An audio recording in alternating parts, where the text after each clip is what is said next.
নমস্কার এভরিওয়ান, সবাই ওয়েলকাম করছেন নতুন একটি রেসিপি দেখার জন্য। আশা করি আপনারা সবাই ভালো আছেন এবং সুস্থ আছেন। আজকে চালের গুঁড়ো দিয়ে ফুল পিঠা রেসিপি অথবা চিপসও বলতে পারেন। কোনো রকম ঝামেলা ছাড়া সহজ উপায়ে তৈরি করা যাবে। তাছাড়া একবার তৈরি করে রেখে পুরো বছর সংরক্ষণ করেও খাওয়া যাবে। এবার চলুন কথা না বাড়িয়ে রেসিপিটি শুরু করা যাক। আশা করি আপনাদের ভালো লাগবে। এখানে 150 গ্রাম চালের গুঁড়ো ব্যবহার করলাম। আর এটা শুকনো চালের গুঁড়ো, আতপ চালের গুঁড়ো, আপনারা যে কোনো চালের গুঁড়ো ব্যবহার করতে পারেন। এরপরে স্বাদ মতো লবণ দিয়ে দিলাম। আর এখানে ফুটন্ত গরম জল দিয়ে একটা ডো তৈরি করে নিতে হবে। ডোটা কিন্তু নরম করা যাবে না, শক্ত করেই তৈরি করে নিতে হবে। আমি একটা চামচের সাহায্যে খুব ভালোভাবে ডোটাকে তৈরি করে নেব। পিঠা আমাদের কম বেশি সবার পছন্দ, তবে অনেকেই আছে সময়ের অভাবে পিঠা তৈরি করতে পারে না। তারা চাইলে কম সময়ে ঝামেলা ছাড়া এই পিঠাগুলো বানিয়ে সারা বছর সংরক্ষণ করে খেতে পারেন।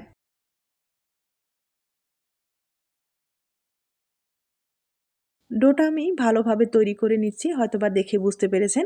আর ভিতরে যেন কোনো রকম দানা থাকে না, খুব ভালোভাবে ডোটাকে তৈরি করে নিতে হবে। আর আবারও বলছি, ডোটা কিন্তু কোনোভাবে নরম করা যাবে না, নরম করলে ডিজাইনটা তৈরি করতে সমস্যা হয়ে যাবে। আর যেহেতু শুকনো চালের গুঁড়ো, জলের পরিমাণটা কিন্তু একটু বুঝেই ব্যবহার করতে হবে। আমি সামান্য পরিমাণে আবারও একটু জল ব্যবহার করব। আর হাতের সাহায্যে খুব ভালোভাবে মথে নিব। যত ভালোভাবে মথে নিতে পারেন ততটাই কিন্তু তেলে দেওয়ার সাথে ফুলে উঠবে, খেতেও ভালো লাগবে। এই পিঠাগুলো তৈরি করতে কোনো রকম ঝামেলা করতে হবে না, মাত্র একটি উপকরণে পিঠাটা তৈরি করা যায়। আর যেহেতু এটা শুকনো পিঠা, আপনারা চাইলে বাচ্চাদের চিপস হিসাবে ভেজে দিতে পারেন। ভেজে নেওয়ার পরে আপনাদের পছন্দ মতো মশলা ব্যবহার করে দিতে পারেন। দেখবেন বাচ্চারা কিন্তু ভীষণ পছন্দ করবে। আর আমি খুব ভালোভাবে ডোটাকে তৈরি করে নিচ্ছি, দেখতেই পারছেন। আর একটু সময় নিয়ে ভালোভাবে মথে নিতে হবে। আমি আবারও বলছি, যত ভালোভাবে মথে নিতে পারেন এই পিঠাগুলো কিন্তু তেলে দেওয়ার সাথে ততটাই ফুলবে আর নরম হবে, খেতে ভালো লাগবে। ডোটা কিন্তু অনেক আঠালো হয়েছে, হাতে লেগে যাচ্ছে। আপনারা চাইলে হাতে সামান্য পরিমাণে একটু তেল লাগিয়ে ডোটাকে তৈরি করে নিতে পারেন, তাহলে যে আঠালো ভাবটা সেটা আর হবে না।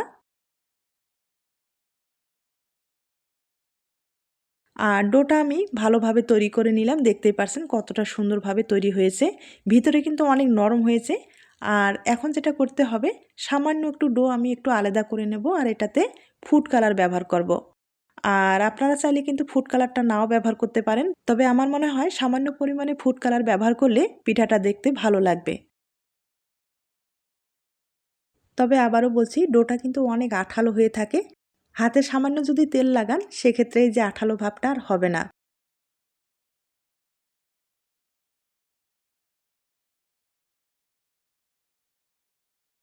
আমি ফুড কালারের ডোটা খুব ভালোভাবে তৈরি করে নিলাম।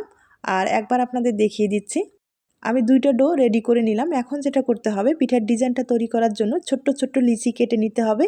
মানে ছোট ছোট করে ডো তৈরি করে নিতে হবে। আর এই ডো দিয়ে আপনারা কিন্তু সহজেই ডিজাইনটা তৈরি করে নিতে পারেন। তবে এই ডোটা বেশি বড় করলে পিঠার ডিজাইনটা কিন্তু বড় হয়ে যাবে। আর যদি আপনারা ছোট করে তৈরি করতে চান সেক্ষেত্রে কিন্তু আরও ছোট করে তৈরি করে নিতে পারেন। আপনারা চাইলে এই ডোটা 2 হাতের সাহায্যে কিন্তু গোল করে তৈরি করে নিতে পারেন। যত গোল করে তৈরি করবেন পিঠার ডিজাইনটা দেখতে ততটাই ভালো লাগবে। আর এগুলো তৈরি করতে কিন্তু বেশি সময় লাগে না, কম সময়ে আপনারা এই যে ডোগুলো তৈরি করে নিতে পারবেন। তবে হাতে সামান্য একটু তেল লাগালে এই ডোগুলো তৈরি করতে অনেক সুবিধা হবে। একবারে নতুন ধরনের একটা ফুল পিঠা আপনাদের পছন্দ হলে এই ডিজাইনের পিঠা কিন্তু খুব সহজেই তৈরি করে নিতে পারেন। আর আবারও বলছি, দেখতে যেমন সুন্দর, খেতেও কিন্তু ভীষণ সুস্বাদু। আপনারা চাইলে ট্রাই করতে পারেন।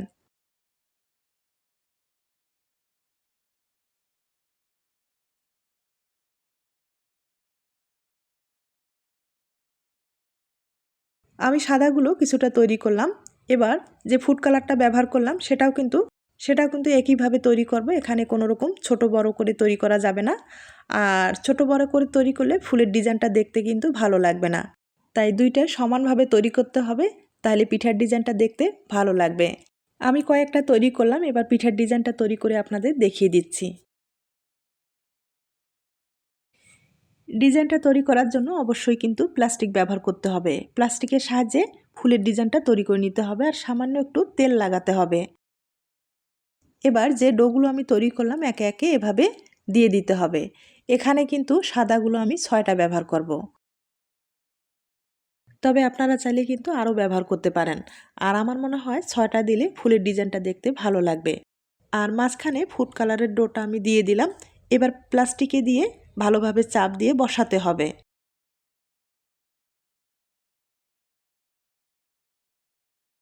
এরপরে যেটা করতে হবে আঙুলে চাপ দিয়ে সামান্য একটু ফুলের যে শেপটা সেটা নিয়ে আসতে হবে। দেখতেই পারছেন কতটা সহজভাবে একটা ডিজাইন তৈরি করা যায়।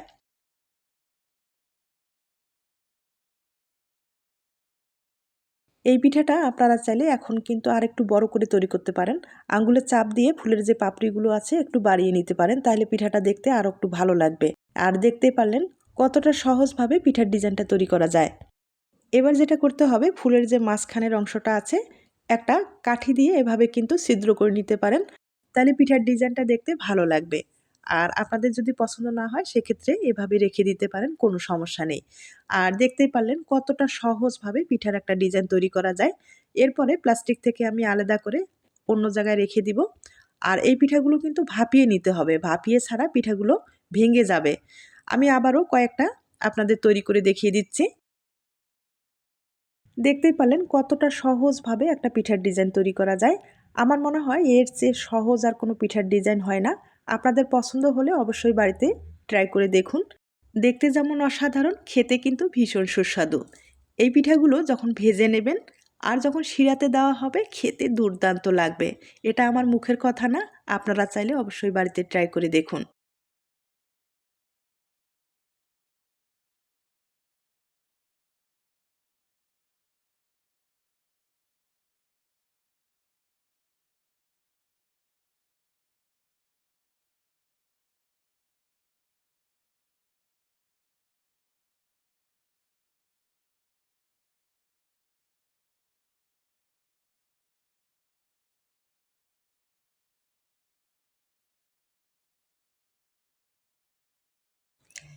আমি আপনাদের কয়েকটা তৈরি করে দেখিয়ে দিলাম।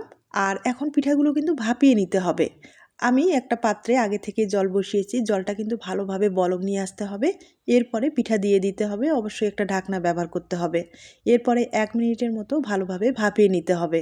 ভালোভাবে ভাপিয়ে না নিলে এগুলো যখন শুকাতে যাবেন এই পিঠাগুলো কিন্তু ফেটে যাওয়ার সম্ভাবনা অনেক বেশি থাকবে। তাই অবশ্যই ভালোভাবে ভাপিয়ে নিতে হবে।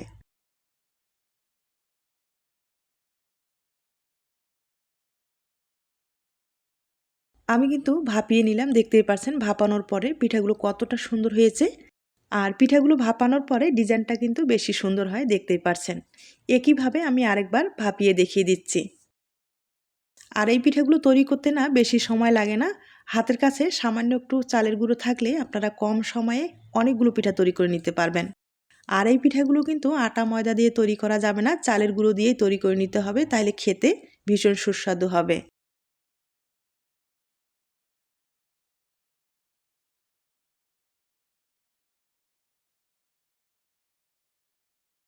আমি আপনাদের কয়েকটা ভাপিয়ে দেখিয়ে দিলাম।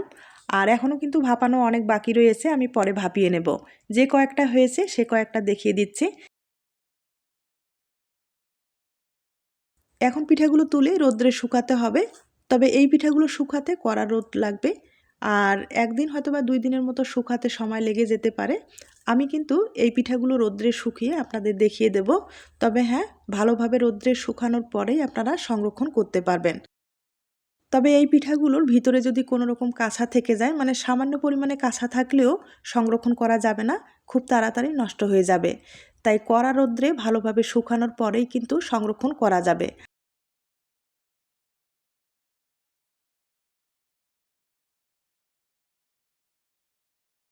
তবে আপনারা চাইলে এভাবে পিঠাটা ভাপিয়ে নেওয়ার পরেও খেতে পারেন।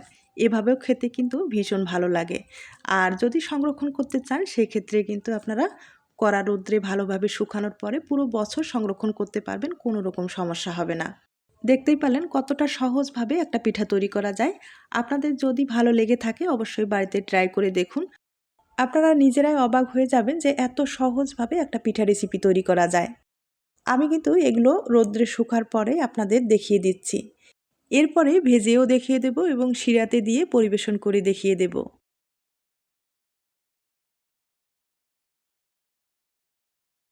পিঠাগুলো আমি রোদ্রে শুকিয়ে নিলাম। আর আমার কিন্তু 2 দিনের মতো সময় লেগেছে শুকাতে। শুকানোর পরে দেখতেই পারছেন কতটা সুন্দর হয়েছে। তবে কালারটা কিন্তু কোনো রকম চেঞ্জ হয়নি, হয়তোবা আপনারা দেখে বুঝতে পেরেছেন।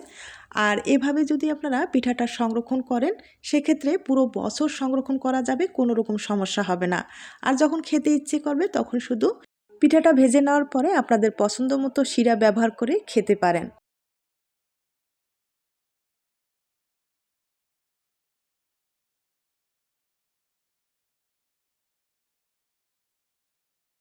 এবার আপনাদের কয়েকটা পিঠা আমি তেলে ভেজে দেখিয়ে দিচ্ছি। আপনাদের আমি চুলায় নিয়ে যাচ্ছি।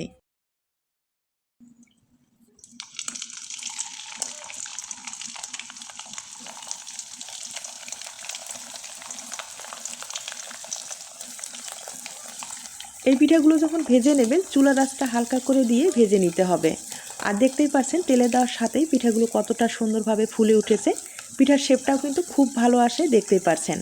তবে উল্টে পাল্টে এভাবে ভেজে নিতে হবে। আর যেহেতু এগুলো শুকনো পিঠা, এগুলো ভাজতে বেশি সময় লাগে না। তেলে দেবেন আর কিছুক্ষণ পরে তুলে নেবেন। আমি একইভাবে আরও 2 বার আপনাদের ভেজে দেখিয়ে দিচ্ছি।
আমি আপনাদের কিছুটা পিঠা ভেজে দেখিয়ে দিলাম।